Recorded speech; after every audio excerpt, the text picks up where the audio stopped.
I'd like everyone to raise their glasses. And toast, Gene Wedoff, the next president of the American Bankruptcy Institute. Okay.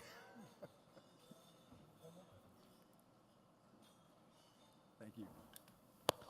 Thank you. That was just so touching.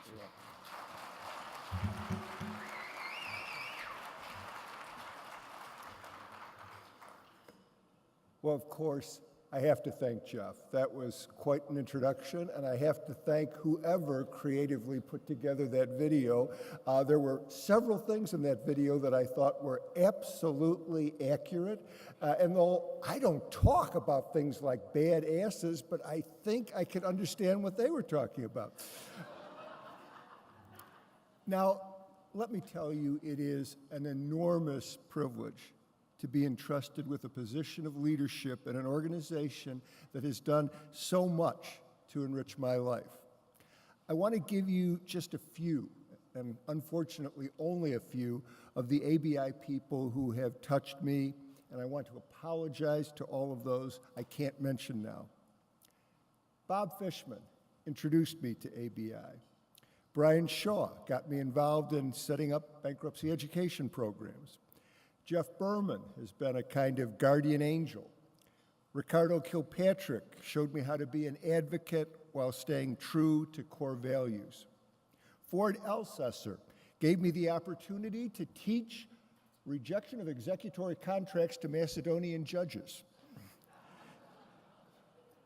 Sam Giordano encouraged me to write on consumer bankruptcy issues, making a huge difference in my development as a judge. Kareem Gurgis gave me tools to do my work better and more efficiently, formed a new membership committee on technology, and let me lead it for a while he did all the work.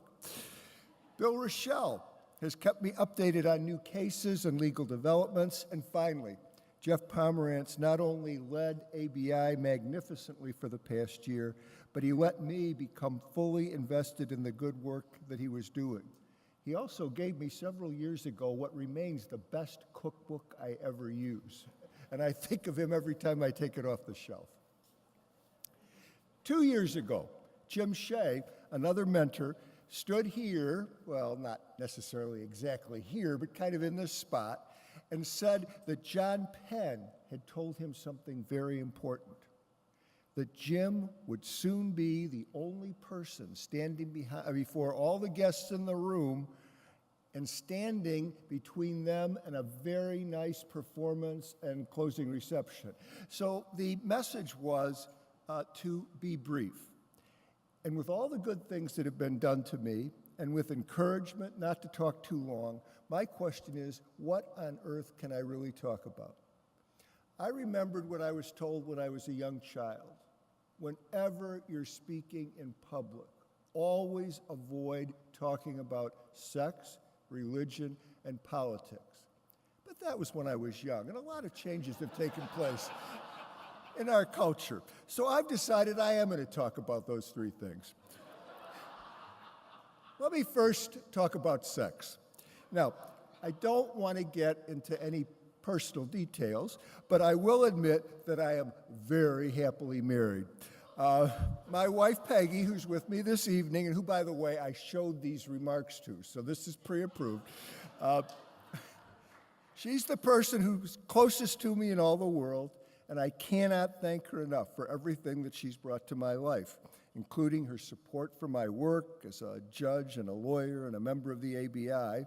And on the subject of family relationships, my son Carl is here. He's a bankruptcy lawyer, and he and his firm, Jenner & Block, have been of enormous help to me in representing a woman who has a very bad student debt problem and bankruptcy in the state of Alabama. And through their hard work, Carl's in particular, we've won a good victory in the 11th Circuit, and we have hope for what our client's future will be. But again, I'm not here to talk about family values. I'm talking about sex and ABI. And to do that, I want to go back to what the nuns in grade school taught me. And that is that everybody has a vocation. But they had special advice for the girls in the class. The girls, they said, had three options.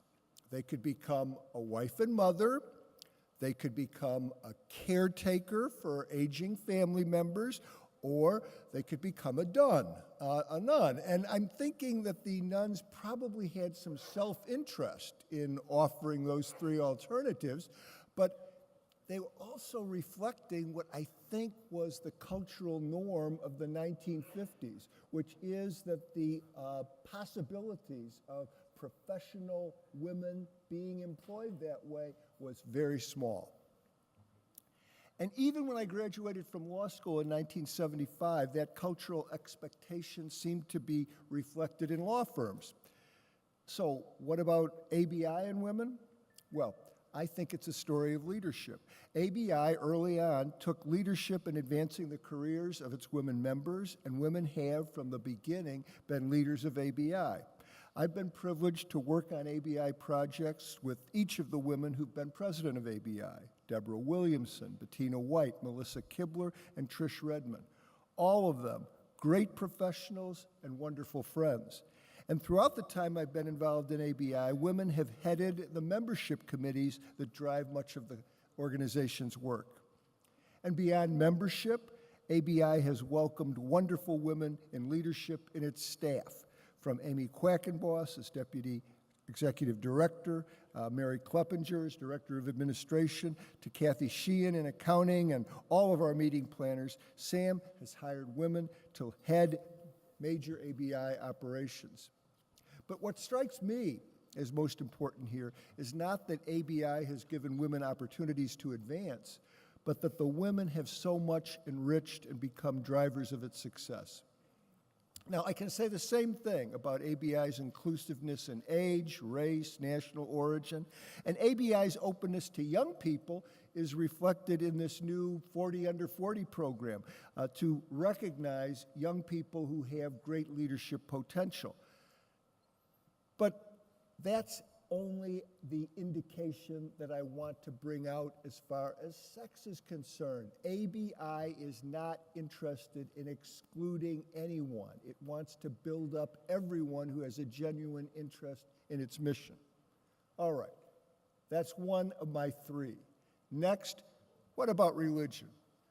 Well, a few weeks ago, one of ABI's directors, David Cooney, presented a program on the intersection of law and religion, jointly sponsored by Georgetown University Law Center, which I think most people know was founded by Jesuits, and the Pardes Institute of Jewish Studies.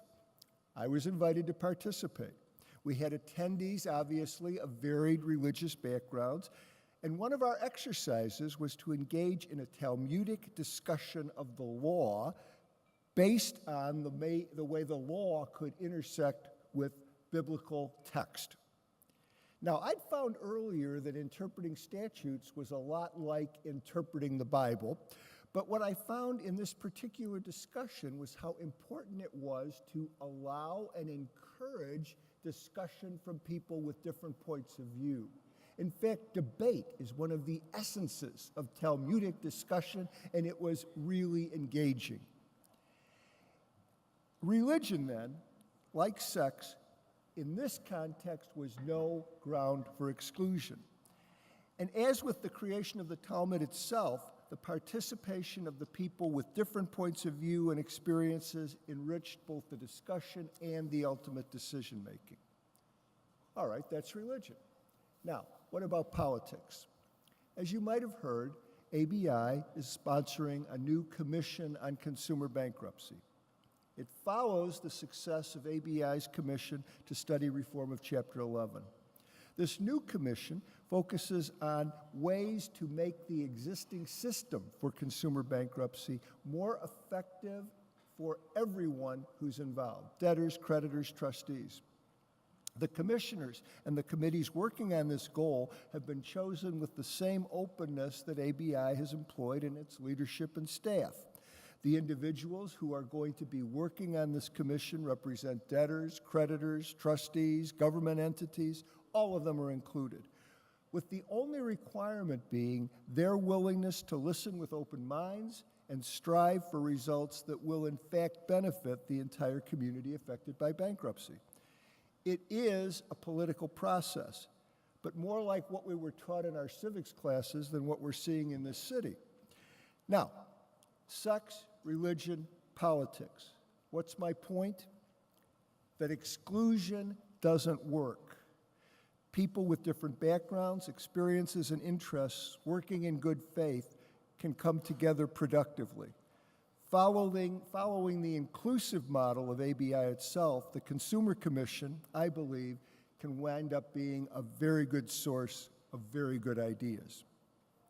Now, my pledge to everyone tonight is to do my best to achieve that goal and to help ABI continue its overall enterprise, bringing good people together to do good work. I've been allowed to do that for a long time in ABI. I'm very grateful for the opportunities I've been given, and I do hope that we can continue to do it together. Thank you all.